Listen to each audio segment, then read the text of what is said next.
मेरा भी यही विचार है कि केवल वही एक लड़की है जो कृष्ण को रोक सकती है। हाँ, मैं राधा से प्रेम करता हूँ। नहीं नहीं, वो भला उसे कैसे रोक सकती? क्यों? तुम्हें कैसे पता?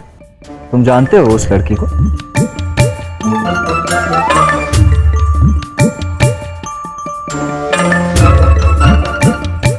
नहीं नहीं, मैं नहीं जानता उसे।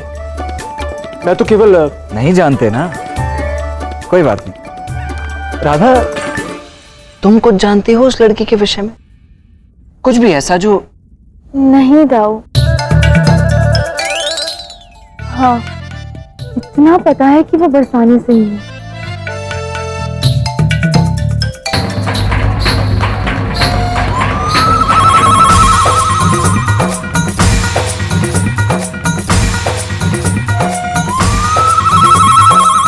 लो, सुन रहे हो?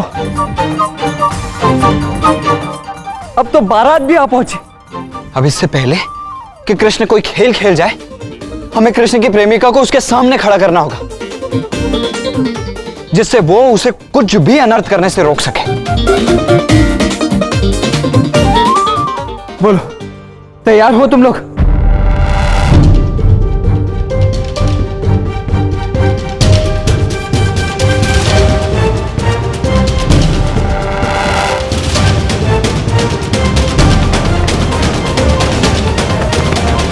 ठीक है, किंतु हम उसे ढूंढेंगे कैसे? हमने तो उसे देखा भी नहीं। मैंने कान्हा और उसके मित्रों की बात सुनी थी।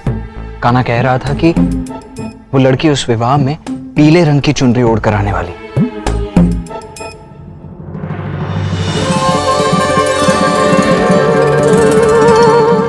जो समझाया था स्मरण है ना? वैसे ही करना। भैरव,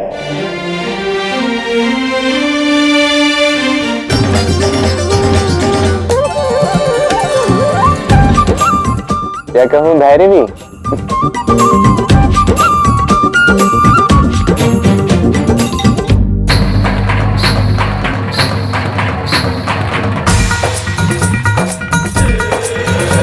दाऊ ने कहा था कृष्ण की प्रेमिका पीली चुनरी ओढ़ कर आएगी। कहाँ होगी वो?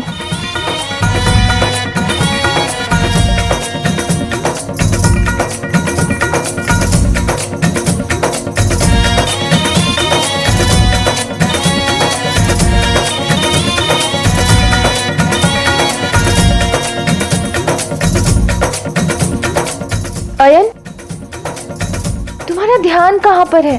ढूंढो ना उस पीली चुनरी वाली लड़की को। अब तुम्हें कैसे बताऊं राधा कि कृष्ण की जिस प्रेमिका को तुम ढूंढ रही हो वो तो मेरे साथ ही चल रही है।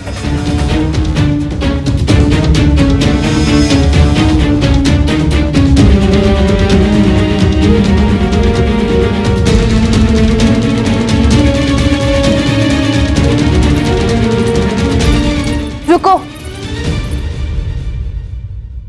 कौन हो तुम? अब राधा, तुम मुझे कैसे जानोगी? मुखिया की बेटी की दृष्टि हम निर्धनों पर तो कभी पड़ी भी नहीं होगी। तो आज पड़ जाएगी दृष्टि। घूंघट हटाओ अपना। नहीं नहीं, माँ ने कहा है कि अगर आज मैंने घूंघट उठाया और जिसकी दृष्टि मुझ पे पड़ गई उसके साथ कुछ अनर्थ हो जाएगा। मुझे तुमसे ये आशा नहीं थी। आशा तो तुमने अपने दाव की तोड़ी है कृष्ण। बरसाना और गोकुल का संबंध ना टूटे इसलिए वो मेरा साथ देकर कुछ अनुचित नहीं कर रहे हैं। अनुचित, अनर्थ, ये सब क्या है राधा? सब अपना अपना दृष्टिकोण है। तुमने अपने दृष्टिकोण से निर्णय लिया, अब मैं अपनी दृष्टिकोण से आगे बढ़ूंगा। आज शरद पूर्णिमा की रात्रि है।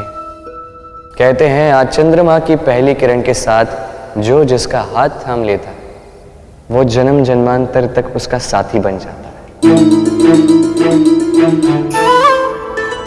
और मैं आज रात्रि का महत्व कम होने नहीं दूंगा, ये मेरी शपथ है। मैं अपना वचन अवश्य पूरा करूंगा। आज प्रेमियों का मिलन होकर रहेगा।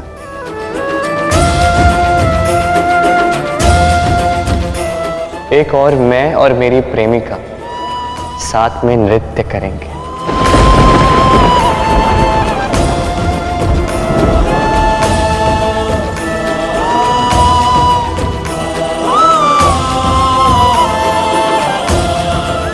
और साथ ही मैं भैरव और सुदेवी का विवाह भी करवाऊंगा।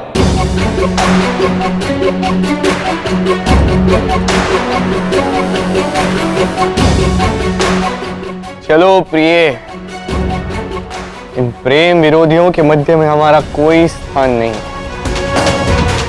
चलो।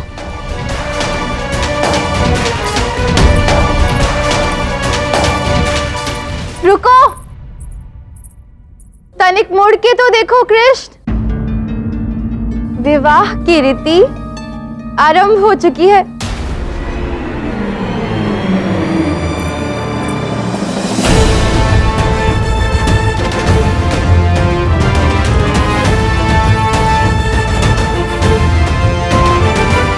व्यर्थ गई तुम्हारी शपथ, अब तुम कुछ नहीं कर पाओगे।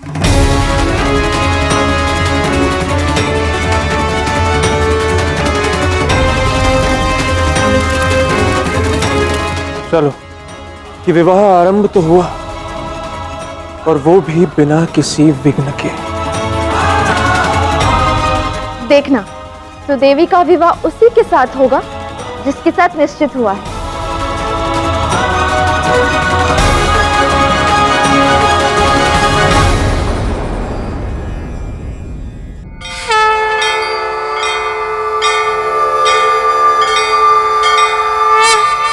देखना, सुदेवी का विवाह उसी के साथ होगा जिससे वो प्रेम करती है।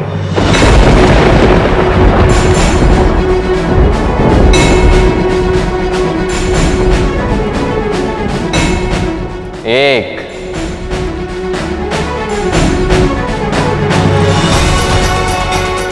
दो,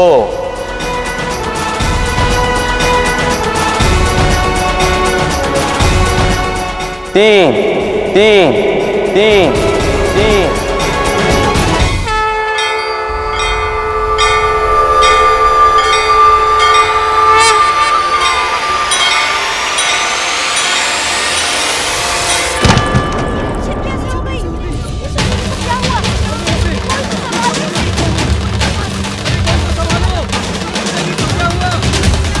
अब जितने समय के लिए विवाह टला है, उतना समय भैरव और सुदेवी का विवाह करने के लिए पर्याप्त होगा।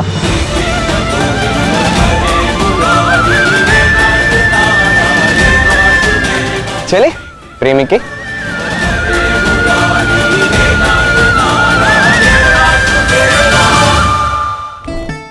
राधा, अब तुम ही कुछ कर सकती हो, नहीं तो ये कृष्ण सारे बरसाने और गोकुल की नाक कटा के रख देगा।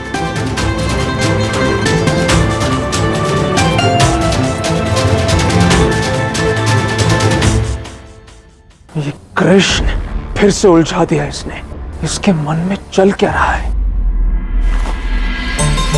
भैरवी, बरसाने की सबसे मनमोहक कली लग रही हो। सत्य कहा, भैरव से अधिक सुंदर तो भैरवी लग रही है। तुम न लड़की बन के ही घुमा करो। किंतु कान्हा, भैरव को भैरवी क्यों बनाया? योजना क्या है तुम्हारी? योजना तो बतानी थी, जो सफल रही। जब अयन और राधा भैरव को यहां वहां ढूंढ रहे होंगे, वो उसे पा नहीं सकेंगे, क्योंकि भैरव तो यहां मेरे साथ मेरी प्रेमिका बनकर घूम रहा होगा, है ना? दूसरी ओर राधा और उसका दल भैरव को ढूंढ ढूंढ के थक जाए, किंतु तब तक भैरव और सुदेवी का विवाह हो चुका होगा। कितना कुछ कर रहे हो तुम हमारे प्रेम के लिए कृष्ण, समझ ही नहीं आ रहा है कि तुम्हारा धन्यवाद कैसे करूं। नहीं भैरव, ये मैं तुम्हारे लिए नहीं, अपने लिए कर रहा हूं। कृष्ण जो भी करता है प्रेम के लिए। आज भी प्रेम को प्रेम की ही परिभाषा समझाने के लिए ये सब हो रहा है।